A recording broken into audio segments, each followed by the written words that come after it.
स्वागत है आपका traders club of India channel में। होप आप सब लोग ठीक है। तो स्टार्ट करते हैं बैंक निफ्टी का मार्केट एनालिसिस 1 अप्रैल के लिए। तो 1 अप्रैल का pivot, non trading zone, neutral point, support and resistance, price action and OI data discuss करते हैं और हमारा मंडे का सेटअप बनाते हैं और जहां पे ट्रेडिंग अपॉर्चुनिटी मिलती है वो लेवल सारे मार्क करते हैं और वैसे अकॉर्डिंगली ट्रेड करते हैं। इस बैंक निफ्टी की बात करें तो हमें 338 पॉइंट्स की तेजी दिखाई है। ठीक है, मंथली एक्सपायरी थी तो अच्छी खासी हमें शॉर्ट कवरिंग और लॉन्ग रन भी देखने मिला है। तो फिलहाल प्राइस एक्शन को देख लेते हैं। ये हमारा एक बॉक्स था, उस बॉक्स को ब्रेक करके रिटर्न वो बॉक्स के पास आई है। ठीक है, अगर इसी के पास ये बाउंस करके ऊपर जाने का चांसेस है हमें, लेकिन ये वाला नॉन ट्रेडिंग जोन होगा हमारा, मतलब ये वाला जोन जो पहले भी सिर्फ एसएल काटने का काम कर रहा था, इसके नीचे ब्रेक करता है जो है 46,850, तो हमें नीचे का टारगेट 46,600 देखने मिलेगा। अगर ये भी ब्रेक करता है तो 46,300 देखने मिलेगा। ऊपर हमें कब देखने मिलेगा, अगर ये इसके ऊपर सस्टेन करके कोई पॉजिटिव प्राइस एक्शन बनाती है, ठीक है, या चार्ट पैटर्न कुछ फॉर्म होता है, तो हमें ऊपर का यहाँ तक 47,400 तक देखने मिलेगा। अगर ये भी ब्रेक करती है तो इसके ऊपर हम जाएंगे 47,800 और हम ऑल टाइम हाई से 1500 पॉइंट्स दूर है। ठीक है, हम छोटे टाइम फ्रेम पे आ गए इंट्राडे के। सेटअप डिस्कस करने से पहले आपसे रिक्वेस्ट करता हूं, अगर आप चैनल पे नए हो तो प्लीज चैनल को सब्सक्राइब करना और बेल आइकन को हिट करना, जिससे मेरी सारी वीडियोस की नोटिफिकेशन आपको समय पे मिलते रहे। सो गाइज, ये कल का हमारा न्यूट्रल पॉइंट है और ये असेंडिंग नैरो रेंज है। ठीक है, ये था हमारा लास्ट सेशन का थर्सडे का और ये हमारा 1 अप्रैल का बन रहा है और अभी हम 338 पॉइंट्स ऊपर की रैली की है तो यहाँ तक है अभी। ठीक है, हम नॉन ट्रेडिंग जोन और न्यूट्रल पॉइंट के बीच में है और हम अप ट्रेंड में फिलहाल के लिए। अब हमारा प्राइमरी ट्रेंड भी अप ट्रेंड है और हम इंट्राडे में भी अप ट्रेंड में आ गए। तो ये जो नॉन ट्रेडिंग जोन की जो वैल्यू होगी पीवर्ड नॉन ट्रेडिंग जोन और न्यूट्रल पॉइंट की, वो होगी 47,062 से लेके 47,208। अभी हम रेजिस्टेंस लेवल डिस्कस करते हैं। 5 रेजिस्टेंस है मंडे के लिए। ये रेजिस्टेंस 1, इसके अंदर इंक्लूडेड है प्रीवियस डे हाई, ये नॉन ट्रेडिंग जोन एरिया है और ये नॉन ट्रेडिंग जोन एरिया की जो वैल्यू होगी वो है 47,366 से लेके 47,450। रेजिस्टेंस 2, नॉन ट्रेडिंग जोन, ये नॉन ट्रेडिंग जोन की जो वैल्यू होगी वो है 47,642 से लेके 47,731। रेजिस्टेंस 3, नॉन ट्रेडिंग जोन, ये नॉन ट्रेडिंग जोन की जो वैल्यू होगी वो है 47,924 से लेके 48,022। रेजिस्टेंस 4, नॉन ट्रेडिंग जोन, ये नॉन ट्रेडिंग जोन की जो वैल्यू होगी वो है 48,190 से लेके 48,279। आखिरी रेजिस्टेंस नॉन ट्रेडिंग जोन, ये नॉन ट्रेडिंग जोन की जो वैल्यू होगी वो है 48,428 से लेके 48,522। अभी सपोर्ट लेवल डिस्कस करते हैं। यह है सपोर्ट 1, इसके अंदर इंक्लूड है प्रीवियस डे लो, ये नॉन ट्रेडिंग जोन एरिया है और ये नॉन ट्रेडिंग जोन एरिया की जो वैल्यू होगी वो है 46,812 से लेके 46,913। सपोर्ट 2, नॉन ट्रेडिंग जोन, ये नॉन ट्रेडिंग जोन की जो वैल्यू होगी वो है 46,530 से लेके 46,624।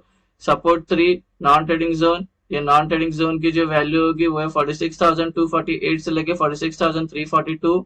सपोर्ट 4, नॉन ट्रेडिंग जोन, ये नॉन ट्रेडिंग जोन की जो वैल्यू होगी वो है 45,957 से लेके 46,051। सपोर्ट 5, आखिरी सपोर्ट नॉन ट्रेडिंग जोन, ये नॉन ट्रेडिंग जोन की जो वैल्यू होगी वो है 45,675 से लेके 45,779। गाइस, हमारे सपोर्ट रेजिस्टेंस और न्यूट्रल पॉइंट के रेंज डिस्कस हो गए। कोई रेंज अगर आपको समझ में नहीं आया तो वीडियो को पॉज करके वो रेंज आपके चार्ट पे प्लॉट करके लेना। अभी हम एंट्री और एग्जिट मार्क करते हैं उससे पहले आपसे रिक्वेस्ट करता हूँ कि वीडियो को पूरा देखना, नहीं तो सिर्फ आप रेंज लेके जाके चार्ट पे प्लॉट करोगे, आपको proper entry, price action, support resistance पता नहीं होगा तो आपको नुकसान हो सकता है। वैसे ये कोई टिप या कोई एडवाइजरी कॉल नहीं है और ना ही हम सेबी रजिस्टर है। ये एजुकेशन पर्पस के लिए वीडियो है तो आप इसको एजुकेशन पर्पस के हिसाब से देखना। अगर ये सेटअप आपको पसंद आया, ठीक है, अगर आपको आपके ट्रेडिंग वेयर में यूज करना है तो इसको पहले बैक टेस्ट करना, फॉरवर्ड टेस्ट करना, टोटल 300 बैक टेस्ट करना, तब आपकी इसकी एक्यूरेसी आपको पता चलेगी, ड्रॉबैक पता चलेगा। अगर आपको समय नहीं है बैक टेस्ट करने के लिए तो मैं ये सेटअप जो भी वीकली जो सेटअप के वीडियोस बनाता हूँ उसका मैं आउटलुक डाल देता हूँ, उसकी एक्यूरेसी सब डाल देता हूँ मैं अपने डेली एनालिसिस के वीडियो प्लेलिस्ट में, तो आप वहां जाके देख सकते हो, तो आपको इसकी एक्यूरेसी पता चल जाएगी। हाँ, और इससे रिलेटेड मैंने एक वीडियो बनाया जिसका नाम है ब्रह्मास्त्र स्ट्रैटेजी, वो लिंक आपको डिस्क्रिप्शन में मिल जाएगा। वो जो वीडियो है वो मैंने इस सेटअप से रिलेटेड बनाया। उसमें जब मैंने सेटअप स्टार्ट किया था बनाने में, ये 2 साल की बैक टेस्टिंग है उसके अंदर, और प्राइस एक्शन और सेटअप को कैसे मिक्स किया जाता है और क्या वैल्यू देना चाहिए प्राइस एक्शन को इस सेटअप के साथ, वो सब मैंने वहां पे डिस्कस किया। नॉन ट्रेडिंग जोन कैसे ड्रॉ करता हूँ, सेफ एंट्री और एग्रेसिव एंट्री क्या है, सब उस वीडियो में मैंने बता दिया, तो वीडियो एक बार जरूर देख लेना। गाइस, ये कल की हमारी एंट्री और एग्जिट होगी। जब नॉन ट्रेडिंग जोन आपका मार्क हो जाएगा तो उसके अपर साइड में ग्रीन एरोज मार्क करना और उसके लोअर साइड में रेड एरोज मार्क करना, जिससे आपको इनिशियल डेज में एंट्री और एग्जिट आसानी से समझ में आए। ग्रीन का मतलब है हमें बाय करना है, लॉन्ग होना है, रेड का मतलब हमें सेल करना है, शॉर्ट करना है। यहाँ तक सिंपल है। अभी बात करते हैं हम सबसे पहले इस सेटअप में एंटर लेंगे कब। सेटअप के दो रूल है, दो इंपॉर्टेंट रूल है, वो ध्यान से सुनना, उसके बिना हम ट्रेड में एंटर कर नहीं सकते, स्ट्रिक्ट रूल है। तो पहला रूल जो है प्राइस को नॉन ट्रेडिंग जोन में होना चाहिए। दूसरा जो रूल है, अगर वो प्राइस नॉन ट्रेडिंग जोन में है तो उसके अंदर वो 15 मिनट सस्टेन करनी चाहिए। सस्टेन करने के बाद वो जहां पे ब्रेकआउट करी 15 मिनट या 15 मिनट के ऊपर कितने देर में सस्टेन करती है, उसके बाद वो जहां का ब्रेकआउट आती है वहां का हम ट्रेड लेंगे। ये दो रूल है। अब एंट्री भी दो है जिसपे मैंने बैक टेस्ट किया हुआ है। तो एक होती है सेफ एंट्री होगी, ठीक है, और एक होगी एग्रेसिव एंट्री। तो आप इसको बैक टेस्ट करके आपको पता लगाना आपको कौन सी एंट्री सुटेबल होगी, तो आप उसके आपके रिस्क और मैनेजमेंट से आप उसके हिसाब से आप देख सकते हो, ठीक है। तो अभी फ्लैट ओपन का डिस्कस करते हैं। अगर फ्लैट ओपन होती है मार्केट, मतलब आज जहां क्लोज होगी कल वहीं पे ओपन होती है, तो उसको फ्लैट ओपन बोलते हैं। तो ये टेक्निकली हमारे नॉन ट्रेडिंग जोन में है। तो हमारा रूल नंबर 1 मेट हो जाता है, प्राइस नॉन ट्रेडिंग जोन में। रूल नंबर 2, अगर ये 15 मिनट के ऊपर यहाँ पे सस्टेन करती है, उसके बाद ऊपर का ब्रेकआउट आता है, ऊपर का ट्रेड, नीचे का ब्रेकडाउन आएगा तो नीचे का ट्रेड। डिस्कस करते हैं गैप अप। अगर ये गैप अप होती है, यहाँ अभी यहाँ पे प्राइस कल ओपन यहाँ पे होती है, तो ये गैप अप हो जाएगी, तो ये नॉन ट्रेडिंग जोन में टेक्निकल तो मेट हो। रूल नंबर 1 तो मेट हो गया। रूल नंबर 2, बस यहाँ पे 15 मिनट के ऊपर सस्टेन करने चाहिए। 15 मिनट के ऊपर कितने घंटे भी, उसके बाद ऊपर का ब्रेकआउट होता है, ऊपर का ट्रेड, नीचे का ब्रेकडाउन आया तो नीचे का ट्रेड।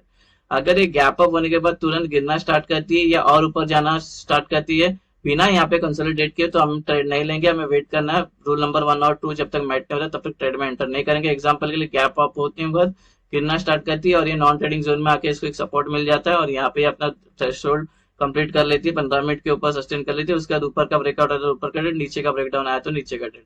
अगर गैप अप कहीं बीच में होती है तो ट्रेड बनेगा ही नहीं। प्राइस को हम पहले कहीं तो नॉन ट्रेडिंग जोन में आके स्टेबल होने देंगे, फिर 15 मिनट के ऊपर अगर सस्टेन कर लेती है उसके बाद जहां ब्रेकआउट करके वहां का हम ट्रेड ले सकते हैं। डिस्कस करते हैं गैप डाउन। अगर गैप डाउन यहाँ होती है, ठीक है, प्राइस यहाँ है, अगर यहाँ पे गैप डाउन ओपन होती है तो उसको गैप डाउन बोलेंगे, तो ये टेक्निकली नॉन ट्रेडिंग जोन में आ जाएगी। रूल नंबर 1 मेट हो गया। रूल नंबर 2, प्राइस अगर इसके ऊपर सस्टेन कर लेती है इसके अंदर 15 मिनट या 15 मिनट के कितने घंटे भी, उसके बाद ऊपर का ब्रेकआउट आया तो ऊपर का ट्रेड, नीचे का ब्रेकडाउन आया तो नीचे का ट्रेड। अगर ये गैप डाउन होने के बाद ऊपर जाने लगती है या और गिरने लगती है बिना यहाँ पे कंसोलिडेशन किए हुए, तो हमें वेट करना है प्राइस को नॉन ट्रेडिंग जोन में आने, जैसे गैप अप में किया था, ठीक है। तो ये गैप डाउन होती है सपोज और ये ऊपर जाने लगती है और यहाँ पे आके फंस जाती है, रेजिस्टेंस मिल जाता है इसको यहाँ पे, और ये 15 मिनट के ऊपर सस्टेन कर लेती है यहाँ पे, और उसके बाद ऊपर का ब्रेकआउट आया तो फिर ऊपर का ट्रेड, नीचे का ब्रेकडाउन आया तो नीचे का ट्रेड।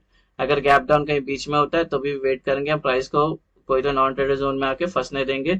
उसके बाद अगर ये 15 मिनट के ऊपर सस्टेन कर लेते हैं उसके बाद जिस साइड का ब्रेकआउट करेगा उस साइड का हम ट्रेड ले सकते हैं। अभी गाइस मैं टारगेट एक बार आपको समझा देता हूँ। अभी सपोज ये प्राइस यहाँ पे है, यहाँ पे इसने सस्टेन कर ली और 15 मिनट के ऊपर और ये ब्रेक डाउन आया तो हमने ये नीचे का ट्रेड लिया। टारगेट क्या होगा, 1 2 3। अगर ये वाले नीचे के ट्रेड में एंटर किए तो ये वाले 2 टारगेट होंगे, अगर ये वाले नीचे के ट्रेड में एंटर किए तो ये वाले टारगेट होंगे। सेम वे अगर सपोज यहाँ पे प्राइस सस्टेन करती है काफी टाइम और ये ब्रेकआउट आता है और हम ऊपर के ट्रेड में एंटर हो गए, टारगेट क्या हो गया, ये वाले 3 लेवल होंगे। अगर ये वाले ऊपर का ट्रेड में एंटर हो गए तो ये 2 लेवल होंगे, अगर ये वाले ऊपर का ट्रेड लिया तो ये 2 लेवल होंगे। सारे टारगेट आपको ऐसे ही लेने हैं। अभी हम ओपन इंटरेस्ट का डेटा एनालिसिस करते हैं। गाइस ओपन इंटरेस्ट में कुछ है नहीं, सब सिंगल डिजिट पे, नया मंथ स्टार्ट हो रहा है तो अभी तक कुछ प्रॉपर ओपन इंटरेस्ट बिल्डअप में हुए नहीं। तो सबसे ज्यादा जहाँ पे कॉल राइटर्स और पुट राइटर्स मौजूद है वहां का मैंने एक average call writers put writer का सपोर्ट रेजिस्टेंस लिया, वो मार्क करते हैं। गाइस ओपन इंटरेस्ट का सपोर्ट रेजिस्टेंस मार्क करने से पहले आपको मैं सेफ और एग्रेसिव एंट्री का एक बता देता हूँ। सेफ एग्रेसिव एंट्री किसको बोलते हैं, ठीक है। एग्जांपल के लिए अभी ये यहाँ पे प्राइस सस्टेन कर दी काफी टाइम के लिए, बहुत देर यहाँ पे सस्टेन कर लेती है, हमारा थ्रेशोल्ड मेट हो जाता है और उसके बाद ऊपर ब्रेकआउट करती है। जब ये ऊपर ब्रेकआउट करेगी ये कैंडल को छोड़ देना, ठीक है। उसके बाद जो कैंडल एंट्री बनेगी वो ग्रीन होनी चाहिए, क्योंकि ब्रेकआउट आया तो हम ऊपर का ट्रेड तो ग्रीन बननी चाहिए, ठीक है। साइज कोई भी चलेगी, बस इसको टच नहीं होनी चाहिए, ठीक है। और ये कोई भी ग्रीन कैंडल कोई भी साइज की बनती है उसके बाद जब एंट्री करेगी उसको हम बोलेंगे एग्रेसिव एंट्री। क्या बोलेंगे, एग्रेसिव एंट्री। तो पहला मैं एग्रेसिव एंट्री की बात। सेम वे अपोजिट साइड में अगर बहुत देर सस्टेन करके ब्रेक डाउन आती है, ये कैंडल को छोड़ देना, इस कैंडल को कोई भी कलर रहेगा कोई भी साइज रहेगी पता नहीं, ब्रेक करने के बाद इसके बाद जो कैंडल बनेगी वो रेड बननी चाहिए, इसको टच नहीं होनी चाहिए। उसके बाद हम एंटर करेंगे तो इसको बोलेंगे एग्रेसिव बेरिश एंट्री।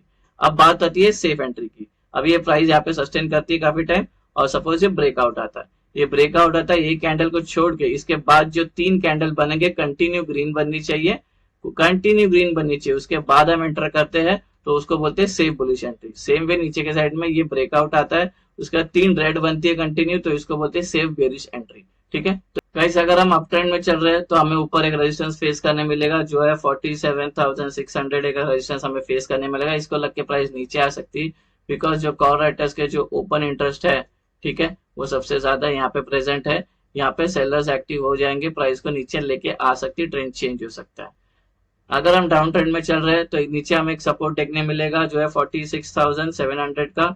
ठीक है, इसको लग के प्राइस ऊपर जा सकती है, बिकॉज यहाँ पे पुट राइटर जो है उसके ओपन इंटरेस्ट सबसे ज्यादा यहाँ पर है। ठीक है, यहाँ पे बायर्स बैठे होंगे, यहाँ पे लग के प्राइस ऊपर जा सकती है, ट्रेंड चेंज कर सकती है। तो अगर आपने इस ट्रेड में एंटर किया तो इधर अपनी आधी क्वांटिटी बुक कर दी। ये दिखने में आपको बहुत छोटे पॉइंट दिखते रहेंगे, ये 200 पॉइंट के आसपास है, तो 200 पॉइंट भी मिला, 150-200 पॉइंट तो बहुत है, निकल जाना यहाँ पे प्रॉफिट लेके। ठीक है, सो गाइस ये बन गया हमारा 1 अप्रैल का बैंक निफ्टी का इंट्राडे सेटअप। होप आपको ये सेटअप पसंद आया तो वीडियो को लाइक शेयर सब्सक्राइब जरूर करना। मिलते हैं नेक्स्ट वीडियो में, till then thank you very much for watching, have a great